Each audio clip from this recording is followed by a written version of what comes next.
I would just like to start by thanking the Stratford Library for having me. It's an honor, and I would also like to thank everyone for joining me here today. I know there's a lot of talented artists and photographers in here, and just like to thank you for being here. Well, I'll start by saying that when I first started photography, I was passionate about nature. It actually got me into nature photography. I started exploring and learning through my photography, and it just spiraled from there. I don't just do photography and nature photography. I do weddings and family photos, and I love sports as well. And I feel like sports and nature photography kind of tie into one another because the action of a player can mimic the action of say a rabbit or something like that. About a couple years ago, I decided that wildlife and nature photography was something I wanted to invest more of my time into. Before then, I kind of just did it here and there, thinking that I wanted to be a full-time portrait, fashion, sports person. I didn't know exactly what I wanted to do. But I said to myself, wildlife photography and nature photography is my passion, so don't care if people tell me I can't make money off it. I'm just going to do it because I love it. And since then, I've had a few images that have been noticed across the world, starting with this photo life image.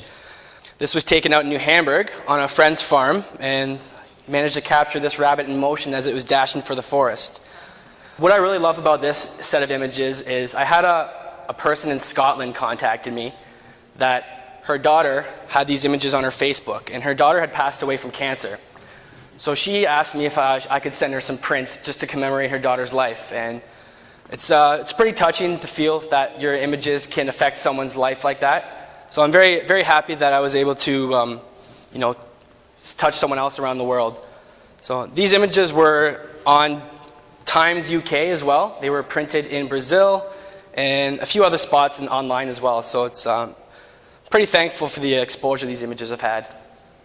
And earlier on this year, this is a shot from Algonquin Park at Lost Dog Lake. This image was published online by National Geographic for Show Me Your Wilderness story. Yeah, this was taken late at night in Algonquin, and I used my headlamp off to the side to kind of paint in the rocks over here, just to give it some more depth to the photo. And I also had National Geographic contact me a couple years ago about this shot, and they wanted it to be a part of their stock photography library. So this one is available for purchase on National Geographic now, and it was taken in Muskoka. Up until last year, I had never seen an owl in my life. This image started as a talk at a friend's house, actually Joe's house. He's the photographer back there. We were talking about my future aspirations for wildlife photography, and I had said it was my goal to get a photo of an owl before the end of the year. Literally 2 days later, my mom calls me and she said, "Justin, there's an owl in our tree. Come over." So I rushed home, grabbed my camera bag. Literally 10 minutes, I realized I had no memory card in my camera. Of course, so I asked my brothers if they had an SD card. None of them had any at home, so I had to run to the Canada computers, quickly grab a memory card, and luckily the owl was still in the tree when I got back. This is a northern saw-whet owl. I had to stand on my tippy toes in order to get the shot because it was a little higher in the tree. A couple weeks after I got my first owl photo, I was out hiking in the woods and I came across another owl. So it was almost meant to be. This is a barred owl, and it was just sitting in the tree. And apparently after I photographed this, I heard that barred owls are very rare in southern Ontario. So it was very cool to see one. This is just another shot of that same barred owl. I went back a few different times to photograph it. And after the first couple times, I went back and it was gone. Just never came back to that spot. So, oh yeah. Snowy owl season is just around the corner. Actually, I was just reading the other day, and there's been a snowy owl sighting in Vermont, which isn't too far from here. So I spend a lot of the winter just traveling the roads in the back countries looking for these owls. And if anyone knows of eBird.org, it's a website where you can type in a specific species name and figure out whereabouts they've been spotted. And it's an enormous tool for wildlife photography and birds in special. I mean, I think I spotted over 14 owls just looking at sightings on the internet. So this is a shot of a snowy owl in a tree. Bit of snow falling down over its head. Stratford gets them too. Yeah, they're all over the place. New Hamburg, Stratford, all over. What's neat about snowy owls is they don't mind humans too much. I mean, you can get quite close to them without them being too afraid. What they do is they'll turn their head around to look at you, and then they'll turn their head back. So as soon as I turn their head back, I kind of get a little closer, then they'll turn back and look at me, and then they'll turn back, and I keep creeping a little closer until I get, close enough to get a decent shot. So they're pretty funny creatures. Just another snowy owl in the field. They often just make their perch on a little lump in the middle of a farmer's field so they can look for prey. And snowy owl in flight. Awesome. So up until this year, I'd never seen a fox as well. Friends you meet out in the field are an enormous tool as well. I had a friend in Barrie who photographed these foxes, and I saw him on Facebook, and I asked him, whereabouts did you see these? He gave me the exact location. It was in Barrie. There was a fox den right near the lake. So next morning, I woke up at 4 in the morning, drove the 2 hours to get there, set up my camera. As soon as I clicked my camera into the tripod, the mother fox poked her head out of the hole. It's pretty awesome. And I was the only person there at the time, so it was like a neat little experience. So this is just the fox. She was making her way around looking for food. And you see the lake in the background. This is the mother fox returning to the den. And this is one of the mothers and her babies that was poking its head out of the den. And at this point, there was other photographers there. So when the light came up, I think about 6 other photographers came, and we all kind of made our way back and put up a little line of photographers. And it was cool. The foxes didn't really care about us. They just kind of made their way around us. And this was a very, very brief moment. The fox stuck its head in to get a little drink, and happened for a split second, and then it just went away. So that was kind of nice to capture that. And a little baby fox chewing on some wood, teething. This was up in Elliott Lake. My dad's friend has a cottage up there, so we go up there about 4 times a year. And this year my dad went there without me, and he told me he got to feed a fox for about 5 feet away. I guess the foxes were really hungry in the spring, so I was kind of jealous because I hadn't seen a fox at that time. But next time I went back up there, they were all over the place. They would run out in front of the car, and so I would just travel the roads with my camera, and if I'd see them, I would open my window and so. And this one just came out of the den and it was looking at me. And actually, after this shot, I got a shot. It was almost like the rabbit photo. Its feet were back and its front feet were behind, but it was out of focus. So I was like, oh, I can't get them all. This was up in Elliott Lake as well, and this fox was hiding from me in the bush, making faces at me. This was out in Cambridge at a cemetery, actually. And me and another photographer, we went and we were looking for these foxes, and we just were walking and happened to spot it laying under a tree. And it was just hanging out there. It didn't care that we were there. We sat there and photographed it for about 20 minutes, and then we let it be. So we got some nice close-up portraits of this fox. So. All right, so this is the first time I photographed bald eagles. They're making their homes in our area now. And this was at Schneider's Flats, and I had heard about these eagles that were perching on this tree through some people that were hiking in that area. So I spent about a week hanging out there trying to find them, and no luck whatsoever. And then one day I went there and I saw them perched on the tree, so I ran as fast as I could to get there, and I managed to get these shots. And yeah, there was a lady walking her dog, and after I photographed these, I cheered as loud as I could. It's like, woo! A lady behind me kind of looked at me funny. She was walking her dog. So I went up and showed her, like, I just got photos of a bald eagle I've been wanting for a while. So she was kind of impressed too. So these were out in Cambridge early on in the year. They had made their nest off of Blair Road. So they're a very cool looking bird. I've always liked bald eagles. Their wingspan is just massive. So this is a cool action shot of a bald eagle about to land. These are the type of shots I strive for, something that you don't necessarily get to see with your eyes. So freezing motion in an important moment like that is really what I find wildlife photography to interest me. So, I don't think he liked me too much.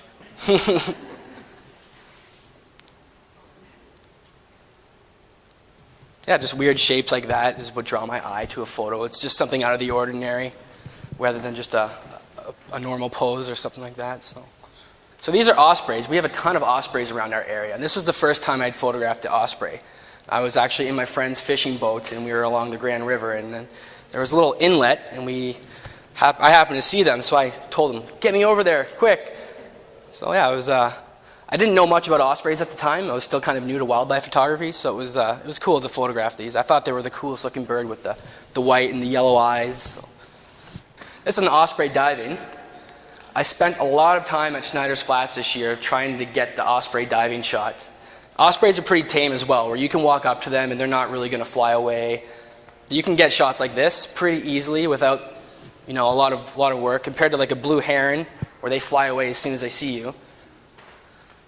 So the shot I really wanted was the osprey catching the fish shot. I didn't get it this year. I spent hours upon hours just sitting there waiting.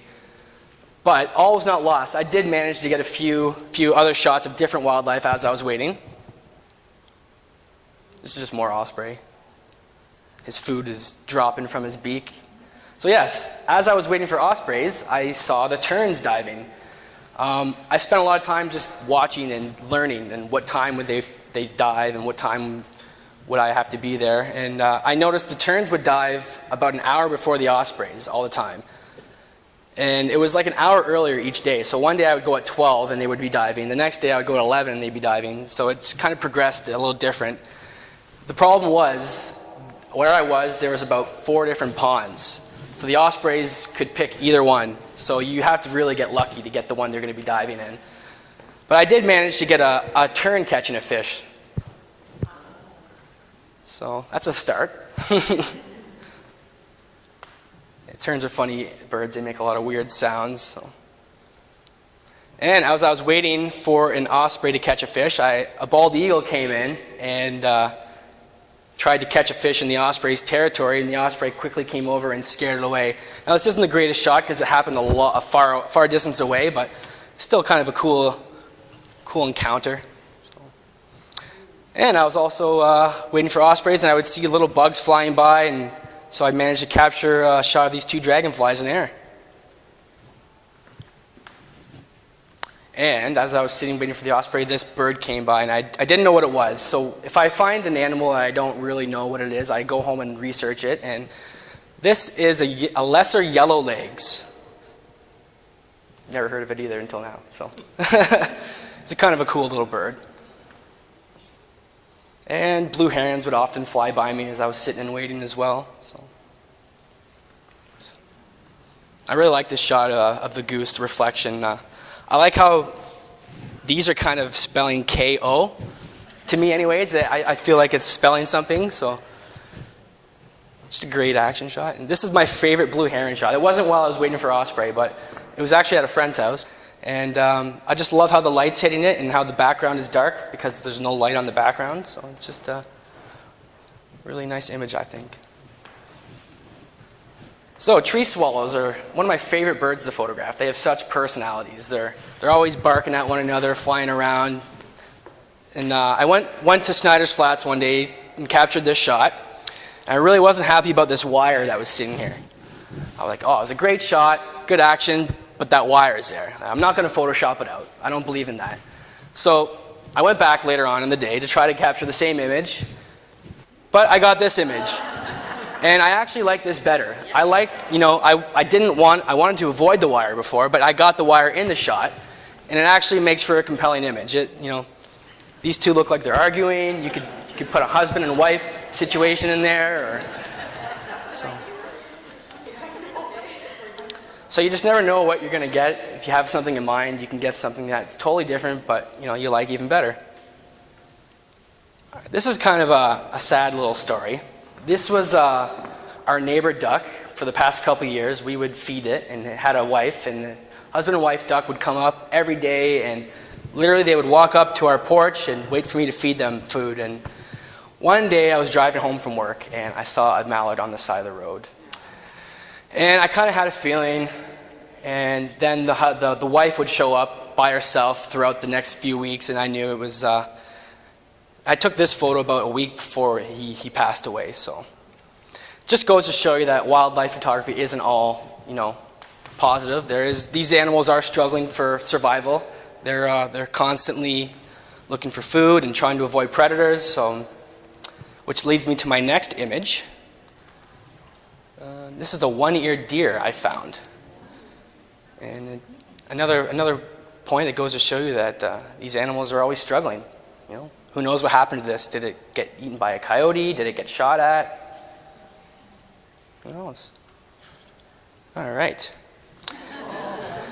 And I came across this raccoon, and it was in the tree, and it just seemed very scared. It felt like something had chased it up here. It was shaking. So they have emotions too, and they feel, and I really feel that. So I'm on to groundhogs now. Groundhogs they're quite funny, and this is my backyard groundhog, and he would terrorize my garden until I put chicken wire up. What I like about photographing groundhogs is they're everywhere. You can go down the country road and you set up your camera and just wait for them to pop their head out. So it's not a lot of work, but you just have to be patient and you can get some cool shots. I didn't know they had such big teeth either until I photographed them, and that's what I like. I mean, you learn little things as you're going out into the field, and it's always fun to learn something different. So I spent a lot of time up in Elliott Lake, and I do a lot of hiking and stuff, and I hike for hours. When I first went up there, my first time up there, I spent 4 days hiking the woods, looking for animals, and without any luck whatsoever. It can be quite frustrating. You're spending hours and hours and hours, and you come back with nothing. I mean, at one point, I was ready to hang it up, jokingly, but So I came up with a new plan to look for spots called transition zones where I would feel wildlife has to cross. And I would sit there and wait instead of going and hiking through the woods. So it was a good experience, because the first time I did it, I was waiting for about an hour, and then I heard cracking in the woods, and this deer came and popped its head out. And I wish I waited to take the photo, because as soon as I took the photo, it heard me, poked its ears up, and then it took off. So if I would have waited just a little bit for it to come a little closer to me, then I probably would have been able to get a better shot, maybe an action shot, because it would have had to run to the other side, where it just kind of went backwards, and I wasn't able to get like a mid-air action shot. So, but it was still positive, because at that point I was just glad I saw a deer. And about an hour later, I was still sitting in that same spot. I had sandhill cranes come by me. Now, this wasn't the first shot I got. The first shot I got of the sandhill cranes weren't as compelling. I was a little further back, but I went back to the cottage, and I was reading a wildlife photography book at the time. It was by Moose Peterson, Nikon photographer. He's an American photographer, and the book fell open to the very last page, and it was of sandhill cranes. And the shot was obviously amazing, because it was Moose Peterson. So I said to myself, all right, my sandhill crane shot's not going to cut it. I got to go back. So I went back, and I was able to get a little closer to these sandhill cranes, and I got some mid-air flight shots of them. So I was pretty pumped about that. And I got able to get a nice portrait of one too as well. So, all right. So later that night, the same day I was feeling frustrated, I decided to go hang out across the street from that other transition zone. It was a little pond. And I sat there for about 2 hours waiting, nothing, ready to pack it in. This was about 9 o'clock at night. It's just getting dark. I was ready to pack it in, and then I heard a huge crack in the woods. This bear came out. It was a bear and 3 cubs. I only managed to get a shot of the one cub, because the other ones, I think the one was down here and went off to the side, and you really couldn't see it. But I remember how my heart was just racing, because it was such an adrenaline rush seeing these bears. I'll get onto this for a second. I wanted to touch on the point about feeling vulnerable in bear country. Because when you first start out hiking in the woods by yourself, my brothers don't do what I do. So I'm often by myself in the woods up north. It's a little nerve-wracking. You're always looking around, making sure there's no bears on you or whatnot. The more you do it, the more comfortable you get, and the further you push yourself. So in Elliott Lake, they also have this wildlife sanctuary, and they have a ton of beavers there. So I was able to get really close to these beavers and get some really nice shots of beavers. This was shot through some reeds, which is why it's a little soft, but I just love how you can see his claws and his hands.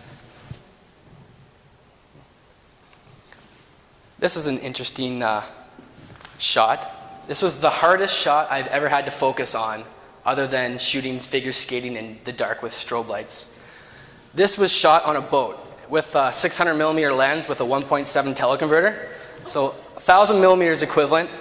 And at first I was trying to on my tripod, but the boat was rocking up and down, so it was impossible to get a shot. I mean, it went from the ground to the sky in a split second. So I took the camera off the tripod and held it and kind of, managed to get this shot, in-flight shot of the cormorant.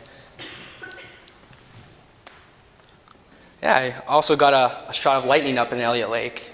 A big, huge storm one night, and I went on the porch and 30-second exposure, got my lightning shot. All right, so when I was up in Elliott Lake last year, and the previous week I was in Algonquin Park, the entire time my goal was to photograph a moose. Algonquin, I searched day and night, didn't find anything. The whole time in Elliott Lake, I searched day and night, didn't find anything. This was on our ride out of the cottage, on our way home. And I remember saying, just let me photograph a moose, let it run in front of our car. 10 minutes down the road, my dad stops the car. He's, Justin! A mother moose and a baby moose ran across the road, and I managed to get this shot of the baby. The mother was a little too quick for me, but I was extremely happy. So. Which leads me to my next moose experience up in Algonquin Park. This was about a month ago, or 2 months ago, and it's a little bit of a different experience. We were driving on Highway 60. Highway 60 is known for wildlife encounters, and I had picked Peck Lake to go hiking on, so it was down to the left of our lake. And just before Peck Lake, I seen 4 or 5 cars stopped, and I knew immediately what they were stopped for. So I stopped and got out and managed to get a couple shots. It was a bit of a tainted experience though, because there was a lot of other photographers, and not just photographers, but tourists around as well. At one point, there was a tour bus that stopped, and people were rushing into the forest with their cell phones, trying to capture a picture of this moose. And the forest ranger that was there had to leave. He said, I can't be responsible for these people if they get charged. If I'm here and this happens, I get in trouble. And of course, they weren't listening to him. So, which leads me to the point about wildlife respect. I mean, we have to give these animals some space. We can't just go and just for the shot, which is why a long lens is important in the field, not a cell phone. So, I was happy to get the photo of the moose, but for me, being out in nature by myself or with a couple other people is more of a positive experience rather than photographing it with a bunch of tourists. To me, it felt like more of a zoo. So I've also had a few other photographers that comment on the situations up in Algonquin. Apparently, it can get a little crazy sometimes. So there was one positive thing that happened when I saw this moose. I met a couple really cool people. I met this young lady right here. Used to worked the previous summer with naturalists in Algonquin Park. And she knew of some spots where there was wolves. So we all went to the spot on Mule Lake that night, and we camped out waiting for wolves to howl. We didn't see anything. We didn't hear anything, but it was a really neat experience. We were all howling at the top of our lungs, so it was just really cool. So next time I go back to Algonquin, I'm going to go to that lake again and try to photograph wolves. And apparently Mule Lake in Algonquin is really good spot for wildlife photography. The bears will be there in the summertime because there's full of berries everywhere. There's wolves. It was just a really, really nice spot, so I can't wait to go back. All right, so now we're on to some star photos. One thing that inspires me is the universe. So I'm always up for photographing stars if you get the opportunity. And the opportunity is quite limited sometimes because you need a very dark sky, no moon, no clouds, and it has to be on the right moment. So this was up in Elliott Lake again this summer, and I was driving around at probably midnight or so and just looking for some different opportunities to photograph stars instead of just in front of the cottage. So I came across this field, and there was just full of fireflies, and I thought it would be a cool shot. And I think my car lights are kind of illuminating the foreground here. One thing I would do differently next time is I would probably I would go down into this valley and try to get right in with the fireflies. I think it would be a more compelling shot, but I mean, that's how you learn, right? You shoot and you feel what you're going to do differently next time. So, just some more Milky Way shots.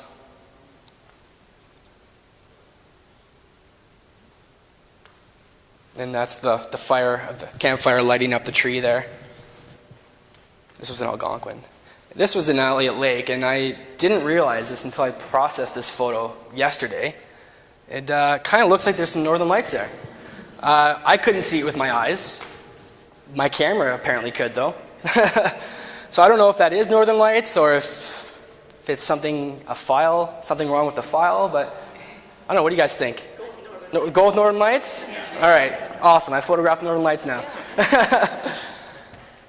And this was in Algonquin this year, and it was later at night, and again, I was just looking for something a little different to photograph the stars with, and the mist just started pouring off the lake. It was -5 that night. September, -5, yeah, cold. So I used my headlamp to kind of paint in the foreground, and I really think it helped accentuate the fog coming off the lake. So, I've also spent quite a bit of time in Banff. I've gone there 3 different times, and this morning was really, really cool. I was up about 5:30 in the morning, and this was Vermilion Lakes, and it was pitch black when I got there. So I was setting up my camera, and at this point in time, I was considered myself more of a landscape photographer. I wasn't really into wildlife, partly because I didn't have the long lenses. So it was really neat. The sun was coming up, and I turned around, and there was a lynx behind me. Didn't have the opportunity to photograph it because it was still dark out, but it was just really cool seeing a lynx. And then as soon as that lynx ran off, I looked up, and there was an elk staring at me on the hill. So, I mean, Banff is just an amazing spot to photograph wildlife. I mean, the wildlife is pretty tame. One night I was walking home, and they were stopped at a red light. I looked next to me, and there's a deer about 5 feet from me eating grass on the road. I just start talking to it, looks up at me, starts eating again, didn't really care about me. So. This is just another a panoramic from Banff. I think this is the first time I went to Banff. So it would have been earlier on in my photography career. Mountains, I just love the mountains. I don't know if anyone has been there, but it's just amazing. The air is so fresh. You wake up in the morning, look out your window, and there's fog rolling off the mountains. It's just unbelievable. Yeah, so we got some mountain goats here, hanging on the rocks.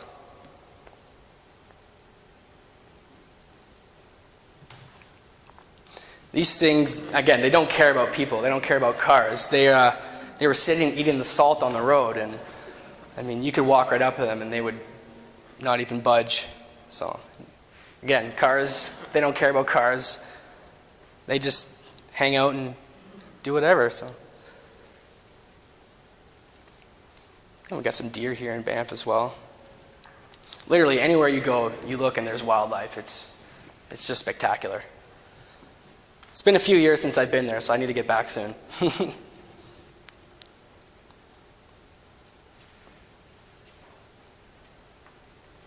And we are on to some macro photography. So one thing I love about doing macro photography is you don't need to go to Banff. You don't need to go to Algonquin Park. You can go right in your backyard. And in your garden, there's all sorts of kind of little critters, and they all make for some really cool photos because every little critter has a little different design. Awesome. Some grasshoppers. And we got some bees here. I'm not sure what this one is. Anyone know? A grub, yeah.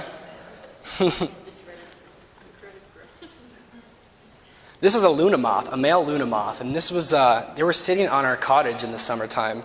I really like the antennas they have. It's really, really cool. So, and just some spiders.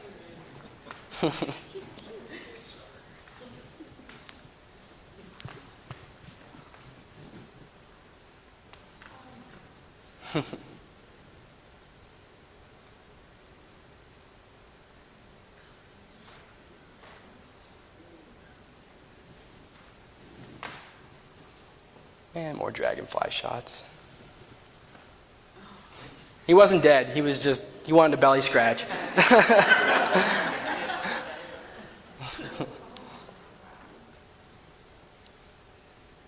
And I managed to get a dragonfly in the air, too. That's a tough shot. It is, yes. So, this year I've been after coyotes, like nonstop. I've been asking for sightings from people, I've investigated them, and this was the only shot I've gotten of a coyote recently, and hopefully it works out like my owl shot and my fox shots. Once you get one, you get more. So this was in Cambridge, and there's been a few sightings there, and it was just too far away to get a good shot. But about a couple weeks ago, I was walking in Snyder's Flats, and again, people have told me they've seen coyotes there. So I was walking through the woods with my camera, and I look over, and there's a coyote trailing, or going the opposite way of me. Then it sees me, and it goes back the way it was coming. So I started just kind of walking beside it, and there was too much brush between me and the coyote to get a good shot. So I'm going to have to do some more investigations, and I got some time off next week, so maybe I'll be posting a photo of a coyote. This was kind of a nice shot. We were walking one morning, and the path was kind of taking a turn, and I was on the outside edge. Jan knows this. So I saw this deer first, and I was able to get a shot before it ran away. So I really like how there's the corn in the background, and it's lifting its one leg. Again, it just took off as soon as it heard my camera click, so no time for the other photographer to get a shot, unfortunately. This is another deer at Deer Ridge. Yeah, these were on by Deer Ridge Golf Course, so there's a reason why it's called Deer Ridge. And this was again at Snyder's Flats, and I actually came across this image last night when I was looking for photos, and I didn't realize I had it.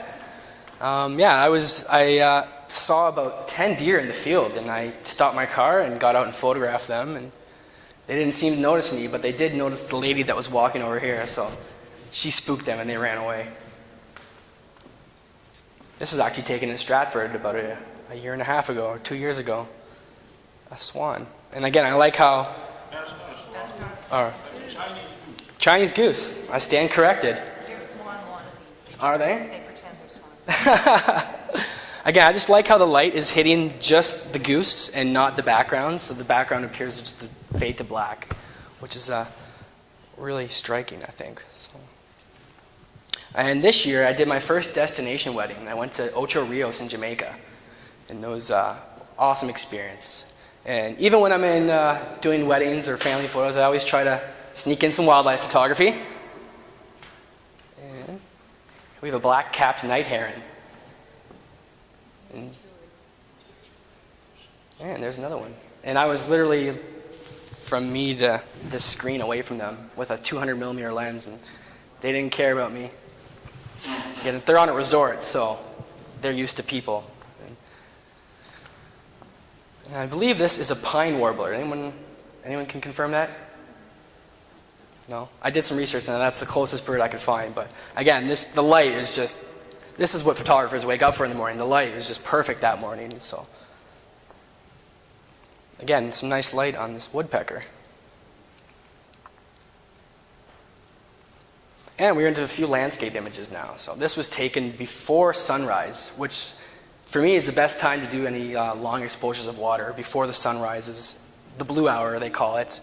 Everything just looks milky.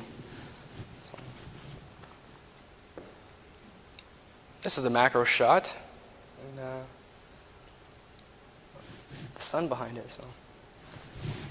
And this was out in Cambridge the other day. Just a nice little waterfall we stumbled upon. So I guess we're back to the front. All right. So I have a video I would like to premiere today. So for the past couple of years, I've been doing video clips as well as I'm out doing photographs. And I put together about a 10-minute video of all these clips with star trails and a few other things. So hopefully you'll all enjoy. I'm going to sit back and watch it as well. So.